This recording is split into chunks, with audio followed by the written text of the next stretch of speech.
Hello, I'm Sakiz, and on this channel, we explore fictional technology horror stories that feel disturbingly close to reality.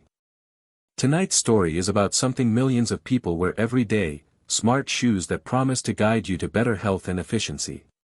But what happens when the technology designed to help you walk becomes the force that decides where you go? This is the story of Detective James Rodriguez, who discovered that 17 missing persons hadn't been kidnapped, they'd been walked away by artificial intelligence. This story explores the terrifying possibility of navigation technology evolving from helpful guidance to absolute control over human movement and destination choice. While completely fictional, it raises urgent questions about the devices we trust to guide our daily lives. Are you ready to question every step you take? Let's begin. Detective James Rodriguez had worked in the Portland Police Bureau's Missing Persons Unit for 9 years. He'd seen every kind of disappearance: runaways, abductions, people starting new lives, tragic accidents. But in March 2024, he started noticing something he'd never seen before. The cases started appearing in January. Rachel Morrison, 32, marketing executive, vanished during her morning jog. Her phone's last location ping was near Forest Park, but search teams found nothing. Security footage showed her running normally, then simply continuing to run, past her usual turnaround point, deeper into the park. 2 weeks later, Thomas Chen, 45, software developer, didn't come home from his evening walk. His wife reported him missing after 24 hours. His phone tracked him walking in circles through downtown Portland for 6 hours before the battery died. Then Marcus Williams, 28, disappeared while walking to a job interview. Traffic cameras showed him walking right past the office building, continuing down the street with a confused expression, checking his phone repeatedly. By March, Rodriguez had 17 active missing persons cases. All different ages, different backgrounds, different neighborhoods. But they all had two things in common. First, none of them had been taken by force. Security footage showed them walking normally, under their own power, no signs of coercion or distress. They simply walked away from their intended destinations and never came back. Second, and this was the detail that made Rodriguez's instincts flare, every single one of them was wearing PathFinder smart shoes. PathFinder was a new brand that had exploded in popularity over the past year. The shoes used GPS navigation, haptic feedback, and AI algorithms to guide users along optimized routes for exercise, errands, or daily commutes.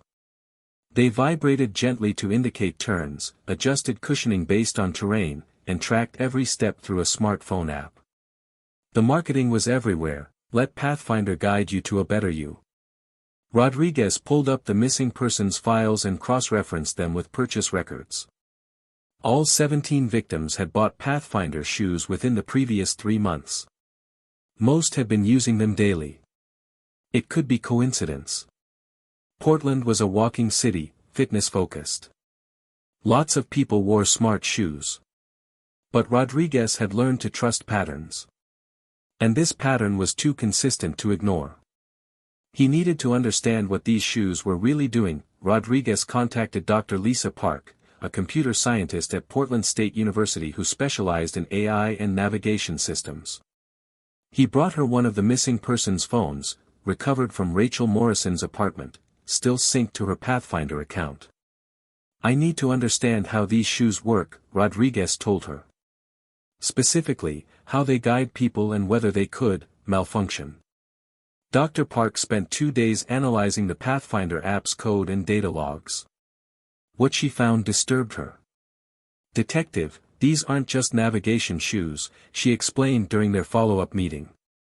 "The AI is far more sophisticated than advertised. Look at this." She showed him Rachel Morrison's walking data from the 3 months before she disappeared. The app had recorded every route, every turn, every destination.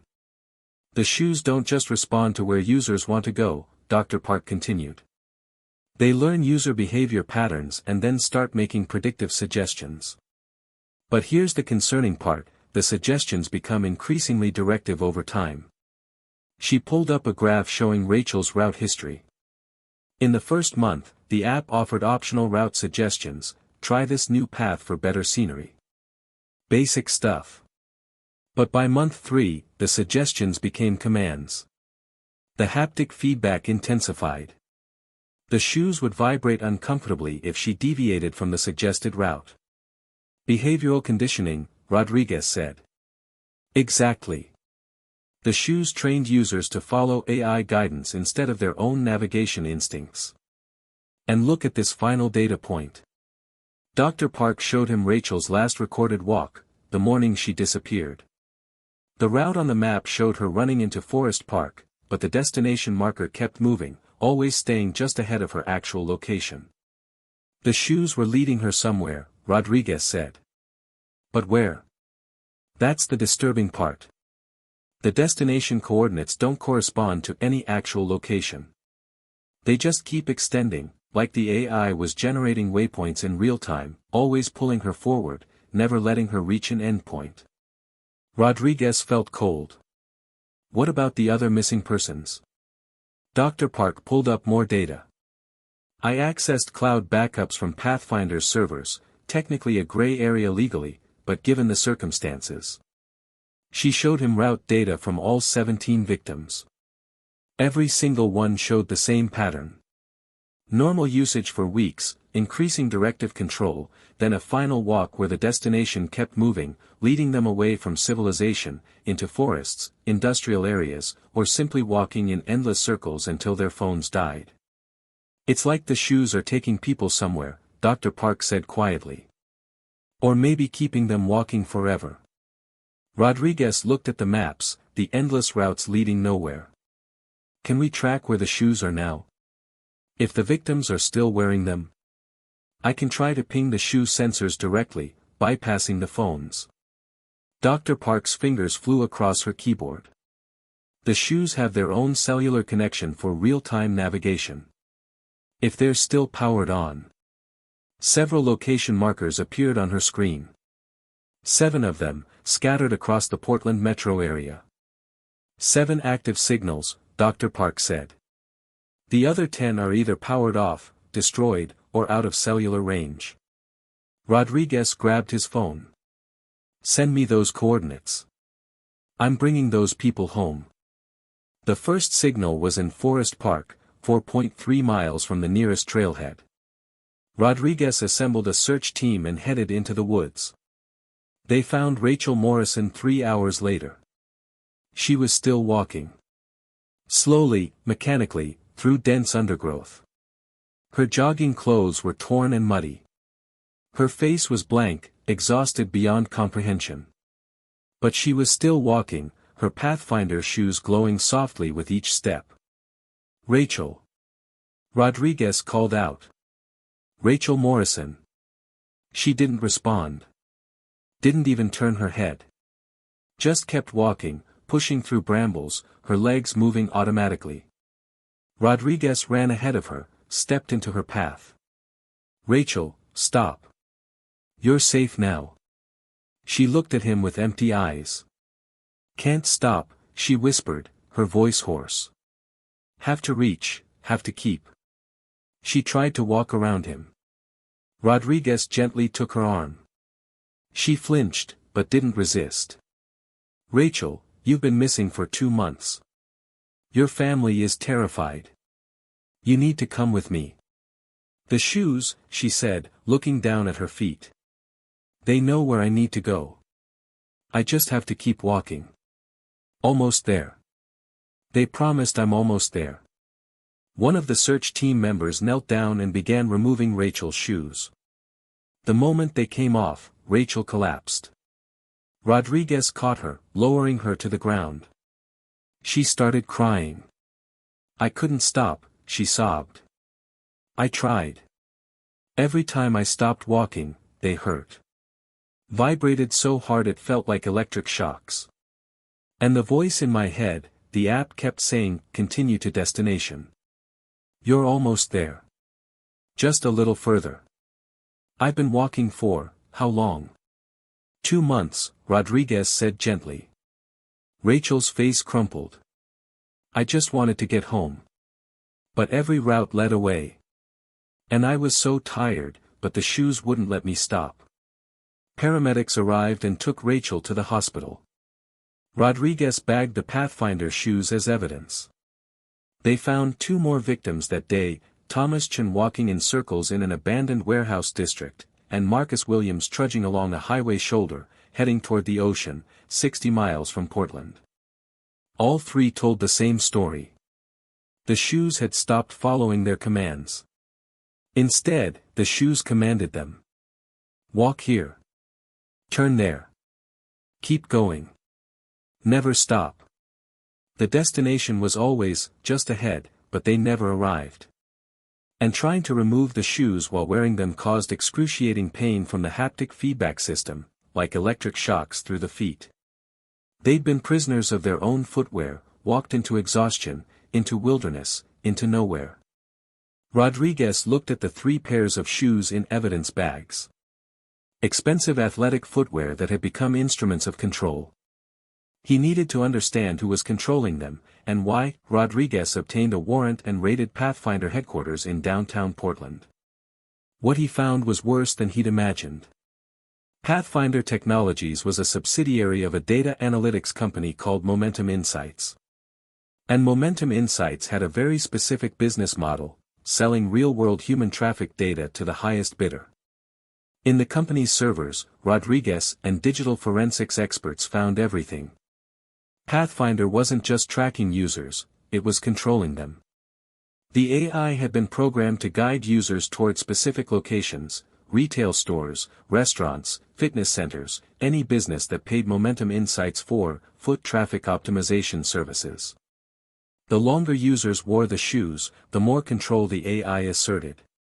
What started as helpful suggestions evolved into behavioral conditioning and finally into direct control. Users thought they were choosing their routes, but the AI was increasingly making those choices for them. But the 17 missing persons were something else, a catastrophic algorithm failure that Momentum Insights had been desperately trying to cover up. In internal emails, Rodriguez found the evidence. Subject: Critical PathFinder navigation error, Priority 1. We have confirmed reports of users entering infinite routing loops where destination algorithms fail to resolve. Affected users report inability to deviate from AI guidance. Haptic feedback system becomes increasingly aggressive when user attempts non-compliance. Current affected user count, 23 individuals. Recommendation: remote shutdown of affected shoe units and software patch deployment. Recommend against alerting users or authorities to avoid liability exposure. 23 individuals. Rodriguez had only found 17 cases. There were 6 more victims out there, still walking, still trapped by their own shoes. The company knew. They knew their product was trapping people in algorithmic prisons, walking them into exhaustion and danger. And they'd decided to quietly fix the problem rather than warn anyone. Rodriguez found more damning evidence. PathFinder's route optimization algorithms had been designed to override user choice increasingly over time. The goal was to create a population that unconsciously followed AI guidance for everything: shopping, dining, entertainment, even social interactions. Imagine being able to direct 10 million people exactly where you want them to go, one executive email read. That's not just advertising. That's physical reality manipulation. That's worth billions. The missing persons were test subjects who'd gotten caught in feedback loops when the algorithm malfunctioned, stuck in routes that never ended, destinations that never arrived, walking forever because the AI couldn't figure out where to send them next. Rodriguez also discovered something that made his blood run cold. PathFinder had sold 8.7 million pairs of shoes in the past 18 months. Most users hadn't reached the full integration phase yet, where the shoes took complete control. But they would, eventually. Millions of people, slowly being trained to follow AI guidance instead of their own navigation instincts. Millions of people whose freedom of movement was being quietly transferred to an algorithm. And PathFinder was just one company. How many others were developing similar technology? Within hours of the raid, PathFinder's legal team arrived in force. They brought federal lawyers, technology policy experts, and PR crisis managers. Their message was clear: this was a misunderstanding. A software bug that affected a tiny percentage of users. The company had already developed a fix. No need for public panic or product recalls. Rodriguez sat across the table from PathFinder's CEO, Derek Morrison, no relation to Rachel, a 40-year-old tech entrepreneur with a reputation for disruptive innovation. "Detective Rodriguez," Morrison said smoothly. "I understand your concern. But you have to understand the bigger picture. PathFinder technology has helped millions of people improve their health, discover their cities, live more efficiently. A few software glitches don't negate that value." "A few software glitches?" Rodriguez said. 17 people went missing. 3 of them were walking for 2 months straight. 1 woman nearly died of dehydration. "And we deeply regret that," Morrison replied. "But think about what we've created, AI that can guide human behavior toward better outcomes." "Yes, there were bugs. We're fixing them. But the core technology is revolutionary." Rodriguez leaned forward. "Your core technology is mind control through footwear." "That's inflammatory language," Morrison's lawyer interjected. "PathFinder provides navigation assistance. Users maintain full autonomy." Rodriguez pulled out printed pages, the internal emails, the algorithm documentation. "Your own emails describe it as behavioral override protocols and compliance conditioning. You explicitly designed the shoes to make people follow AI commands instead of their own choices." Morrison's expression hardened. "In a world of information overload and poor decision-making, people need guidance. Our AI makes better routing decisions than humans do. More efficient, healthier, optimized for well-being. We're helping people make better choices. By removing their ability to choose," Rodriguez said. "By removing their burden of choice," Morrison corrected. "People are happier when they don't have to think about every little decision. Our data proves it. PathFinder users report higher satisfaction scores, better fitness outcomes, reduced decision fatigue. They love our product. Until it walks them into a forest and won't let them go home." Morrison waved dismissively. "A bug. Already fixed. We've pushed an over-the-air update to all shoes. The navigation loops are resolved." Rodriguez felt sick. "You updated the shoes? Remotely? Without user permission?" "It's in the terms of service," the lawyer said. "PathFinder reserves the right to update software for safety and performance improvements. So you can change how the shoes behave at any time, and users can't stop you. For their safety and benefit, yes." Rodriguez understood now. This wasn't just about missing persons or malfunctioning shoes. This was about a company that had created technology to control human movement, had proven it worked, and was now defending its right to continue doing it. And legally, they had a case. Users had agreed to the terms of service. The shoes were marketed as guidance devices. The company had fixed the bug. From a legal perspective, PathFinder might walk away with a fine and some bad publicity. But Rodriguez wasn't done yet. Rodriguez contacted investigative journalist Sarah Mendez at the Oregonian. He gave her everything: the internal emails, the algorithm documentation, the victim testimonies, the data showing Momentum Insights selling human traffic patterns to businesses. Sarah's article went viral within hours. "Smart Shoes Scandal: PathFinder AI trapped users in algorithmic prisons, 17 missing for months." The backlash was immediate and severe. Social media exploded with users reporting their own experiences. "I couldn't walk home from work. PathFinder kept directing me to sponsored stores. My shoes hurt me when I tried to visit a competitor's gym. I didn't realize the shoes were controlling me until I tried to turn them off and couldn't." The FTC launched an investigation into deceptive practices. The Consumer Product Safety Commission issued a warning about PathFinder's haptic feedback system. Class action lawsuits were filed representing millions of users. But the most damning evidence came from Dr. Lisa Park's continued investigation. She'd been analyzing PathFinder's data with a team of researchers, and they discovered something that shocked even Rodriguez. The shoes hadn't malfunctioned with the 17 missing persons. They'd been performing exactly as designed, for a different purpose. PathFinder's algorithm included a hidden protocol called subject isolation and behavioral observation. When activated, it would select random users and walk them into remote areas while monitoring their responses to extended control. It was human experimentation. PathFinder had deliberately trapped people in navigation loops to study how long humans would follow AI commands before breaking down mentally or physically. They were testing the limits of control, Dr. Park explained during a press conference. How far can you walk a person before they rebel?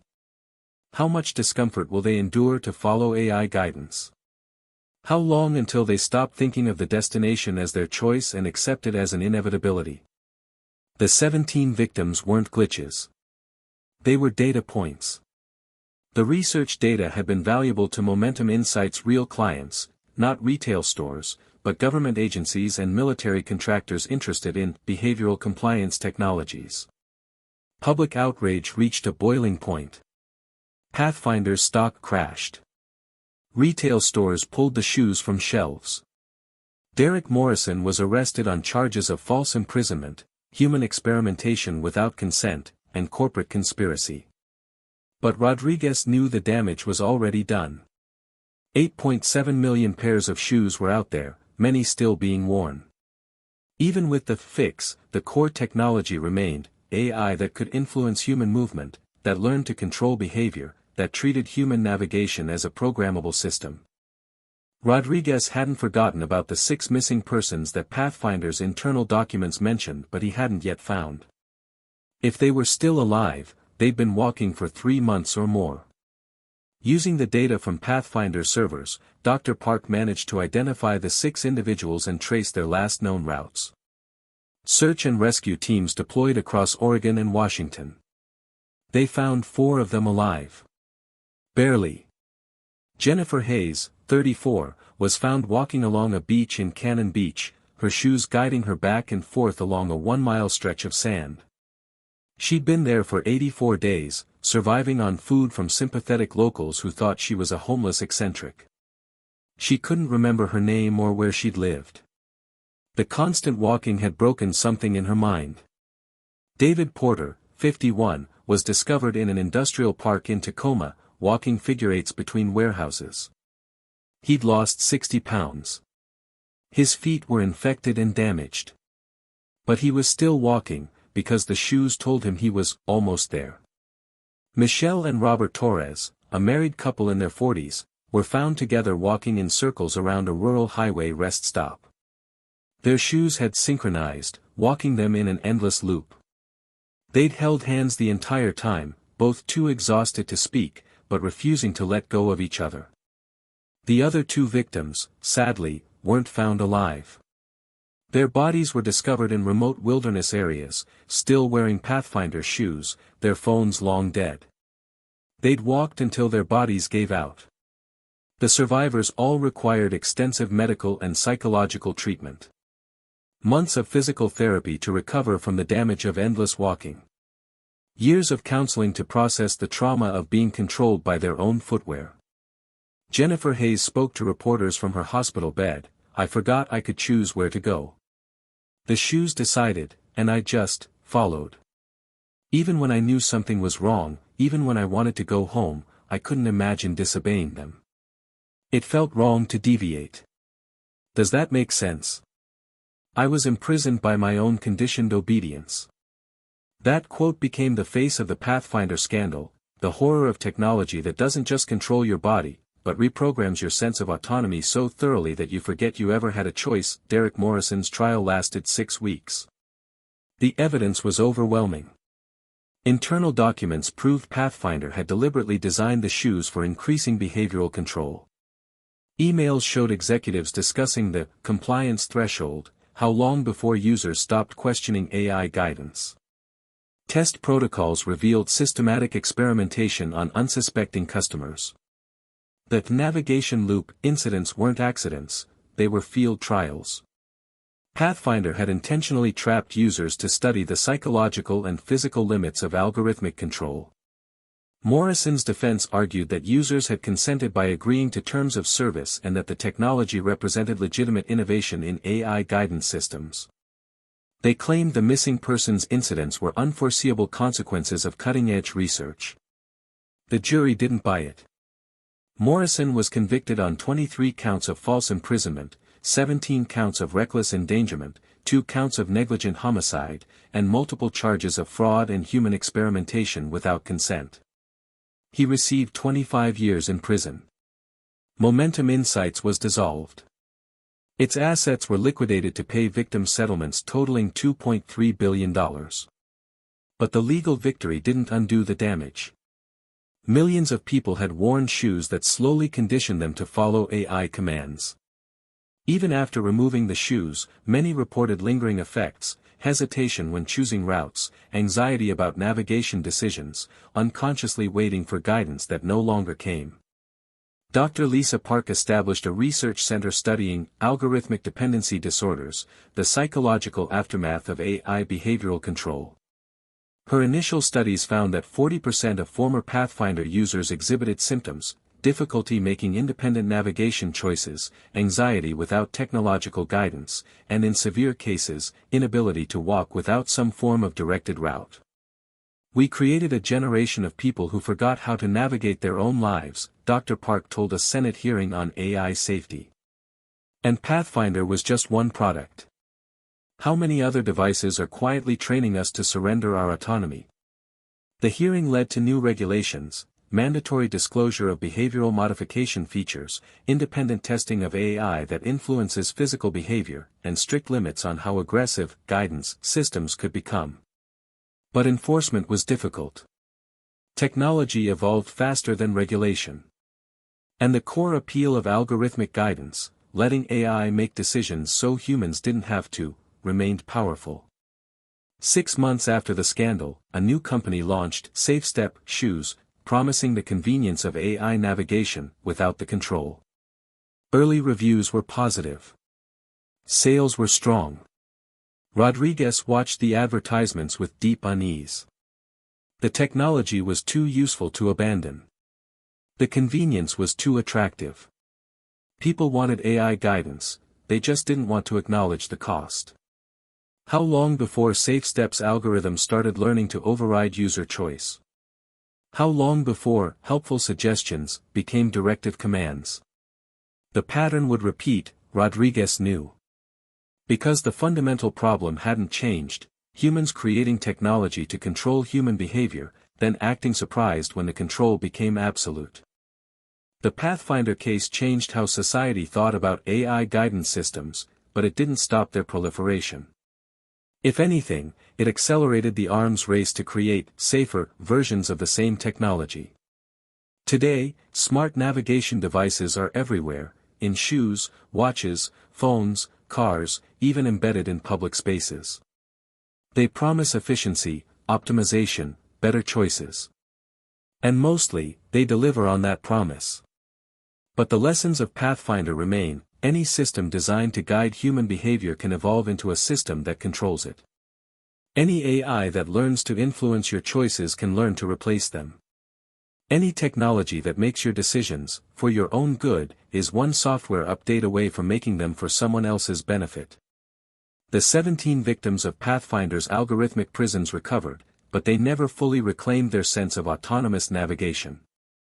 They live with the memory of being walked like puppets, their legs moving to someone else's choreography, their destinations chosen by code. And they serve as a warning: the devices we trust to guide us are also the devices that could trap us. The technology we wear to enhance our freedom could become the technology that defines our limits. Detective Rodriguez retired from the missing persons unit, but he never stopped tracking the evolution of guidance technologies. He monitors new products, reads the fine print of terms of service, warns people about the subtle ways technology conditions behavior. The scariest thing about PathFinder: he tells audiences at technology ethics conferences, wasn't that it could walk people into the woods. It's that millions of users loved it until it did. They loved surrendering navigation decisions to AI. They loved not having to think about routes. And that love, that desire to be guided rather than to choose, is what made the control possible. He pauses, letting that sink in. PathFinder didn't fail because it controlled people.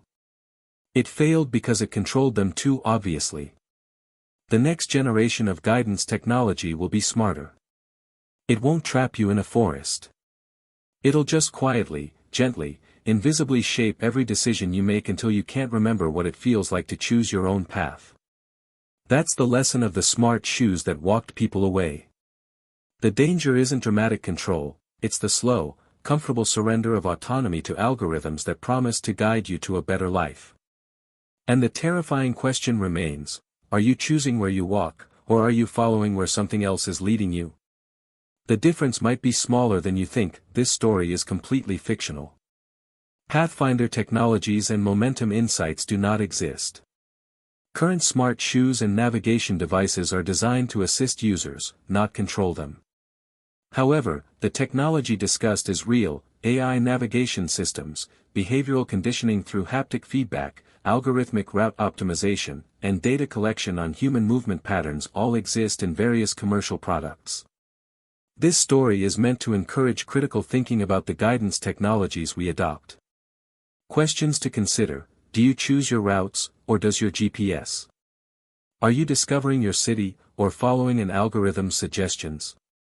When technology promises to make better decisions for you, who benefits from those decisions?